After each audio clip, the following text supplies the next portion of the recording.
Salam sejahtera.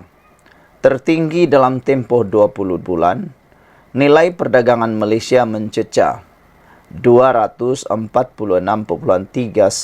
bilion. Tertinggi dalam tempoh 20 bulan, perdagangan Malaysia pada Mei tahun 2024 mencatatkan pertumbuhan dua angka tahun ke tahun sebanyak 10.3% kepada 246.31 bilion. Nilai tertinggi perdagangan Malaysia yang kukuh ini direkodkan sejak Oktober tahun 2022 dan menjadi pertumbuhan tahunan yang kelima bulan berturut-turut. Ekspor meningkat 2 bulan berturut-turut, berkembang 7.3% kepada 128.22 bilion.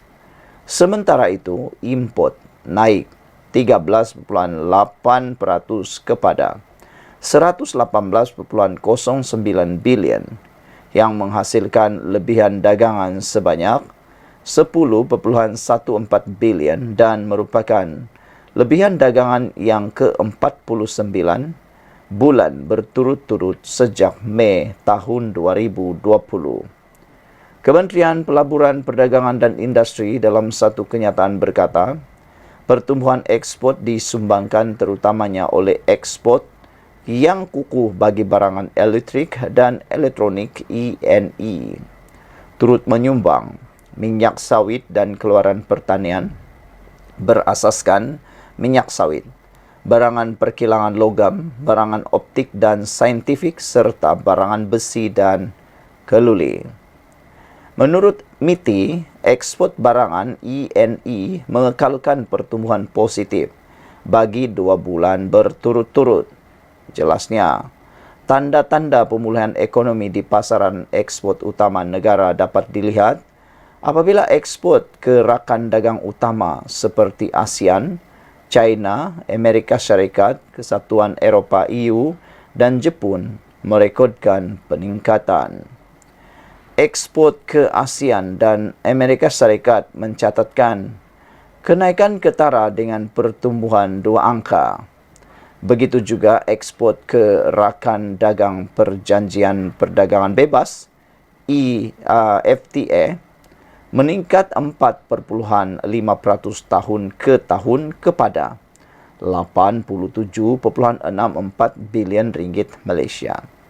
Di antara rakan dagang FTA yang mencatat peningkatan ekspor adalah Meksiko dan Kanada, disokong oleh ekspor yang kukuh bagi barangan E&E katanya lagi. Tambah MITI, perdagangan ekspor dan import pada tempoh 5 bulan pertama tahun 2024 mencatatkan nilai tertinggi bagi tempoh terbabit. Katanya, perdagangan meningkat 8.7% kepada 1.158 trilion berbanding tempoh yang sama tahun 2023. Ekspor naik 4.5% kepada 605.25 bilion dan import bertambah 13.7% kepada 553.24 bilion dengan lebihan dagangan sebanyak 52.01 bilion ringgit telah dicatatkan dalam tempoh sama.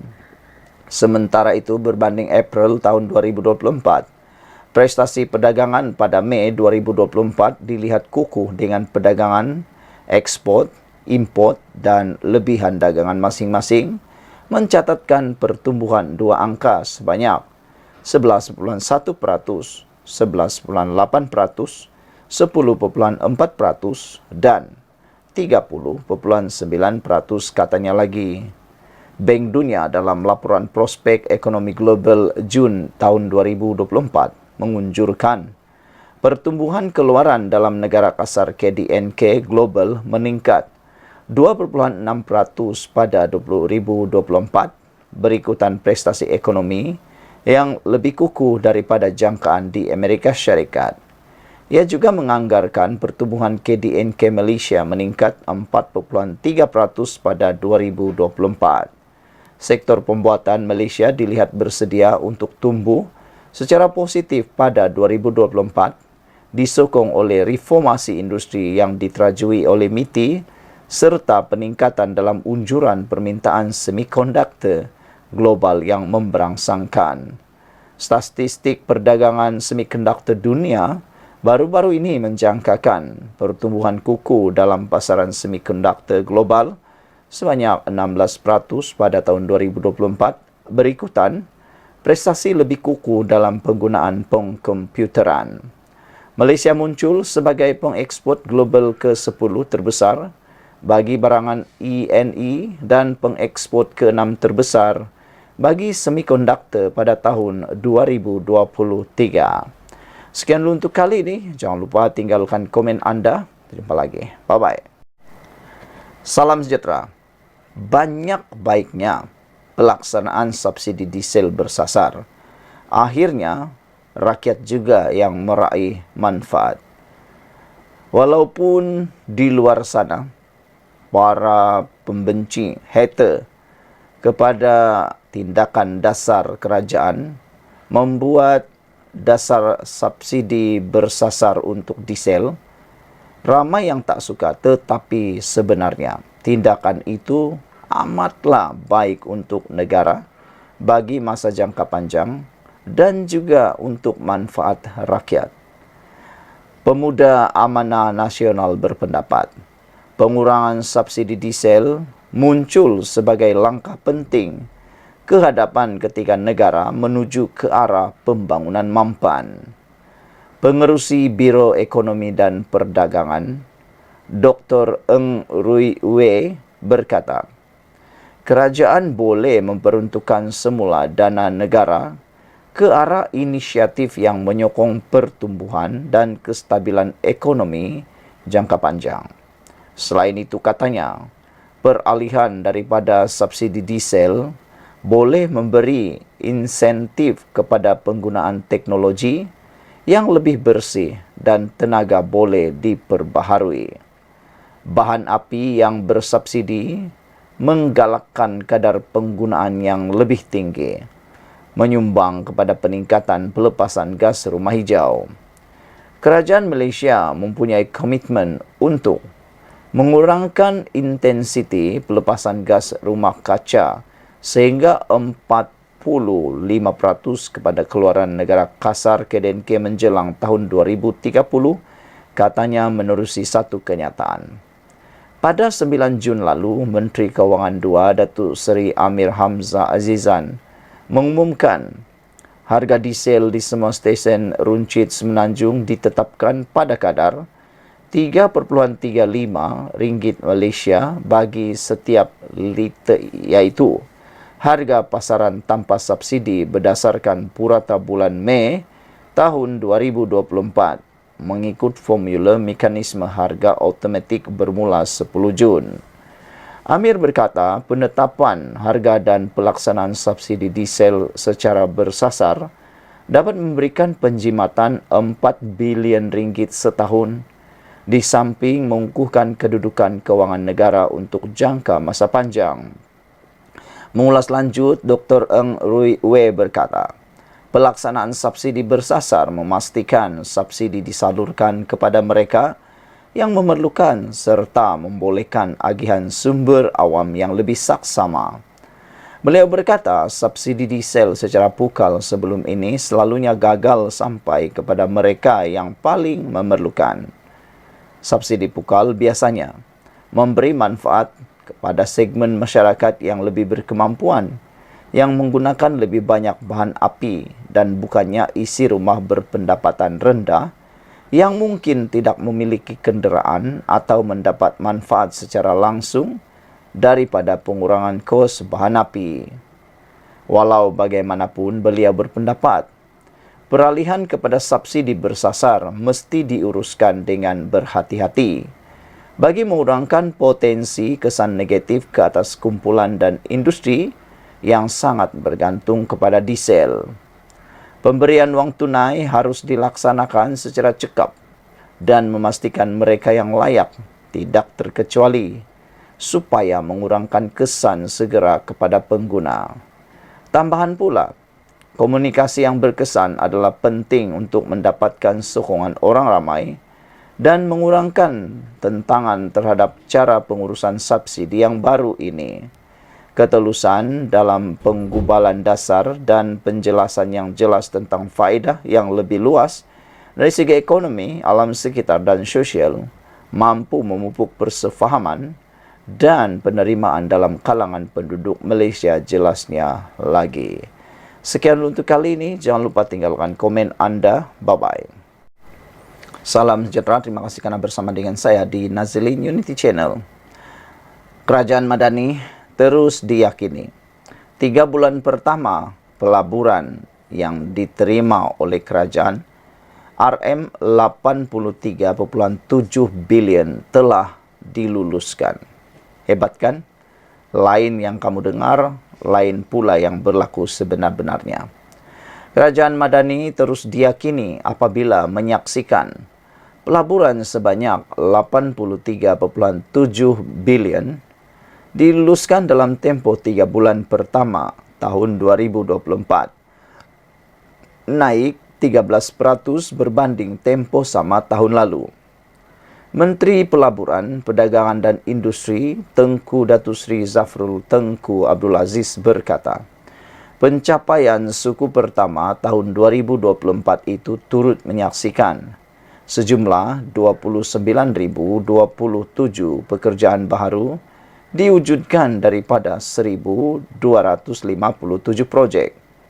Menurutnya, prestasi memberangsangkan itu disokong oleh peningkatan 23.8% dalam pelaburan asing dan lonjakan 1.6% dalam pelaburan domestik bersama-sama dengan kenaikan 14.6% dalam bilangan peluang pekerjaan. Kata Tengku Zafrul ini jelas menunjukkan bahawa pelabur semakin yakin dengan pelbagai usaha yang dilakukan oleh kerajaan. Daripada 83.7 bilion pelaburan yang diluluskan, pelaburan asing menyumbang 56% bersamaan 47.0 bilion ringgit. Manakala baki 44% bersamaan dengan 36.7 bilion ringgit Malaysia datang daripada pelaburan domestik, katanya lagi. Beliau berkata demikian selepas merasmikan The Centralized Sustainability Intelligence CSI Solution oleh Bursa Saham Malaysia di Ibu Negara pagi tadi. Tengku Zafrul turut maklumkan bahawa sektor pembuatan mencatatkan yang pelaburan tertinggi dengan menyumbang lebih separuh, iaitu 51.3% pada RM43 bilion. Ini diikuti oleh sektor perkhidmatan, iaitu 47% atau 39.3 bilion ringgit Malaysia, dan sektor premier dengan menyumbang 1.7% atau bersamaan 1.4 bilion ringgit Malaysia. Saudara-saudara sekalian, itu adalah pencapaian negara kita dalam 3 bulan pertama telah pun mendapat pelaburan diluluskan sebanyak 83.7 bilion ringgit. Kerajaan Madani terus diyakini. Maaflah kepada walaun-walaun yang ada di luar sana. Kita minta maaflah kerana kerajaan Madani yang dipimpin oleh Anwar Ibrahim sekarang ini makin lama makin diyakini, makin lama makin memacu kerajaan ini kepada tingkat yang lebih baik. Sekian untuk kali ini. Jangan lupa ikuti terus ulasan selepas ini. Tinggalkan komen anda. Salam sejahtera. Terima kasih kerana bersama dengan saya di Nazilin Unity Channel. Berapa gaji Anwar Ibrahim, Zahid Hamidi, menteri-menteri dan timbalan menteri serta speaker Malaysia? Jom saya nak kongsikan dengan anda semua berapa gaji Anwar Ibrahim, Zahid Hamidi dan menteri-menteri yang ada di Malaysia. Ini ialah anggaran yang ditulis boleh diperoleh dari interaktif di Malaysia kini. Sekiranya anda ialah seorang Perdana Menteri, anda mempunyai gaji allowance bulanan sebanyak 16,000 sebulan. Yang ini wajib dapat, yang boleh kata macam gaji bulanan anda, RM16,000. Namun, gaji itu bukan sekadar gaji. Ada banyak lagi allowance lain yang layak dibayar kepada semua ahli parlimen dan juga Perdana Menteri. Jadi, Anwar Ibrahim dapat allowance bulanan sebanyak 16,000 sebulan. Dan sekiranya inilah pencen yang bakal diterima oleh Anwar Ibrahim, yang pasti dia peroleh sebagai penjawat jawatan Perdana Menteri. Gaji bulanan Perdana Menteri termasuk allowance ialah sebanyak RM22,826. Dan selepas berkhidmat selama 60 bulan, iaitu bersamaan dengan satu penggal sebagai Perdana Menteri selama 5 tahun. Pencen yang akan diterima oleh Anwar Ibrahim, satu ialah pencen bulanan berjumlah 16,177 bulanan. Hebat kan? 5 tahun jadi Perdana Menteri, layak mendapat pencen bulanan 16,177 dan gratuiti mereka pula selepas pencen ataupun selepas menjawat jawatan Perdana Menteri selama 5 tahun ialah sebanyak RM582,390 dan ini dibayar secara sekali sahaja. Itu jawatan Perdana Menteri. Bagi jawatan timbalan Perdana Menteri, gaji dibayar kepada timbalan Perdana Menteri ialah RM18,168.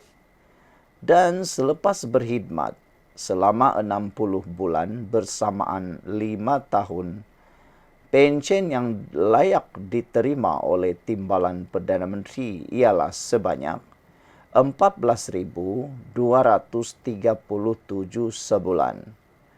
Manakala gratuiti yang diterima selepas 5 tahun berkhidmat sebagai timbalan Perdana Menteri sebanyak RM512,520 dibayar hanya sekali sahaja. Wow, banyaknya luar biasa. Untuk seorang menteri pula, sekiranya anda menjadi seorang menteri, gaji anda ialah RM14,970. Ini baru gaji menteri ya. Ada lagi gaji sebagai ahli parlimen yang telah disebutkan tadi, yaitu sebanyak 16,000. Jadi campur dengan gaji menteri ialah lebih kurang dalam RM30,000. Pencen diterima pula selepas 5 tahun berkhidmat ialah RM12,904 sebulan. Dan mereka juga bernasib sangat baik apabila layak dibayar gratuiti sebanyak sekali, yaitu dengan bayaran RM464,553. Itu gratuiti yang dibayar sekali apabila mereka sudah pencen.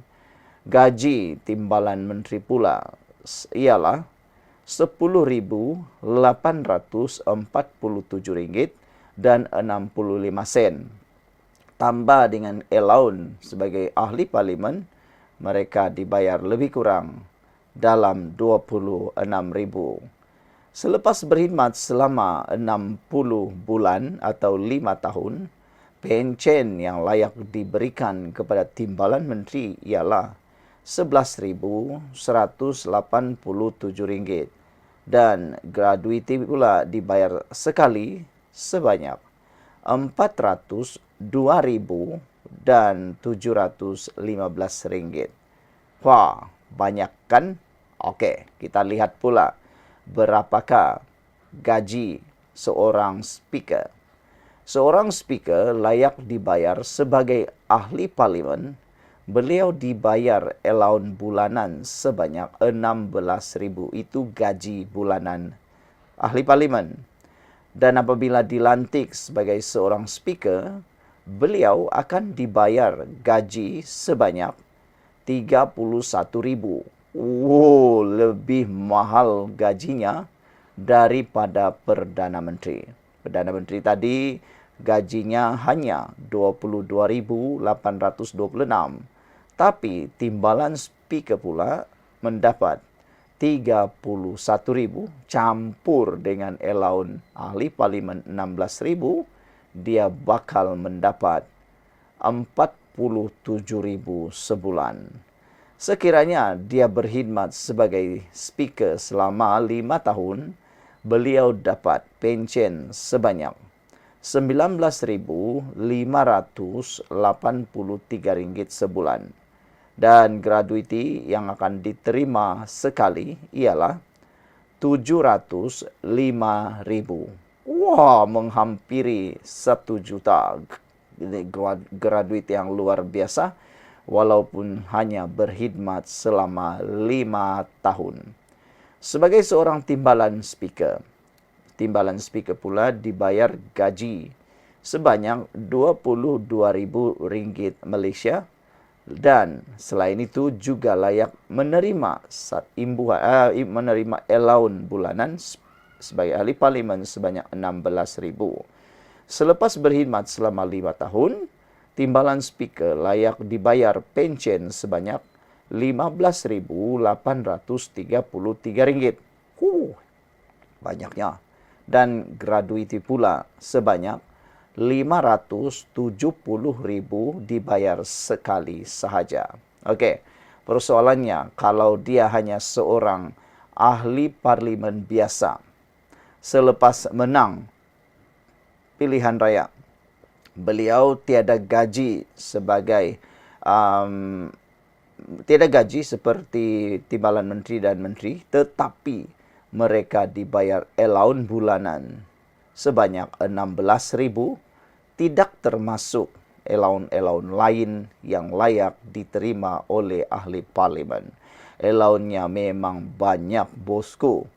Tapi pencen seorang ahli parlimen kalau berjaya berkhidmat selama 5 tahun, pencen bulanannya boleh mencecah RM6,667 dan nilai gratuiti yang dibayar sekali untuk mereka ialah sebanyak RM240,000. Okey. Apa jadi kalau ahli parlimen itu sempat menjadi ahli parlimen selama lebih 8 tahun? Sebab ada ahli parlimen ini yang sangat bernasib baik menjadi ahli parlimen selama 2 penggal. 2 penggal itu 10 tahun. Kena 1 penggal 5 tahun. Katakanlah anda menjadi ahli parlimen selama 2 penggal. Macam Muhyiddin Yassin lah. Dia sudah jadi ahli parlimen lebih 1 penggal.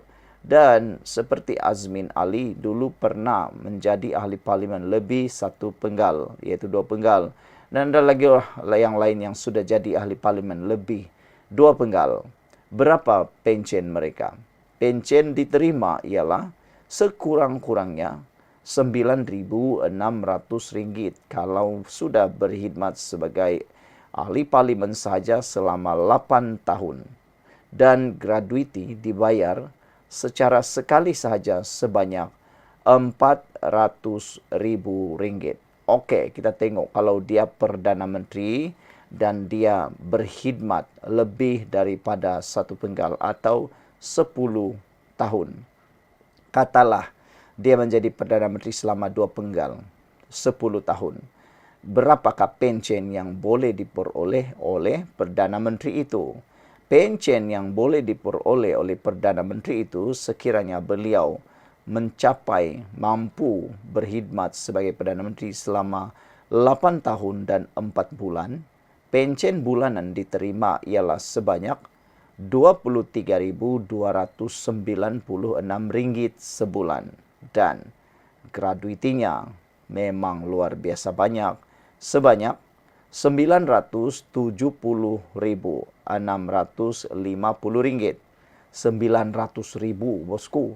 Wah, hampir 1 juta. Gratuiti diterima Perdana Menteri kalau dia berkhidmat sebagai Perdana Menteri lebih daripada 10 tahun.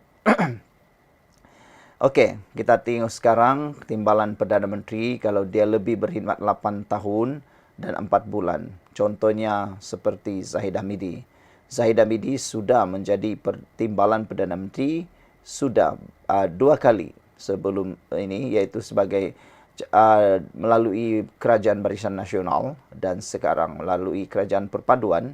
Zahid Hamidi mendapat lebih kurang pencen bulanan RM20.501 kalau lebih bekerja berkhidmat selama 8 tahun, dan gratuiti pula dibayar secara sekali sebanyak RM854.200. Wah, hebat kan? Okeylah saudara-saudara sekalian, terima kasih kerana sanggup mendengar jawapan kepada persoalan anda. Berapakah allowance ahli parlimen, Perdana Menteri, timbalan Perdana Menteri, Menteri, timbalan Menteri, Speaker dan timbalan Speaker? Sekian dulu untuk kali ini. Jangan lupa tinggalkan komen anda. Bye-bye.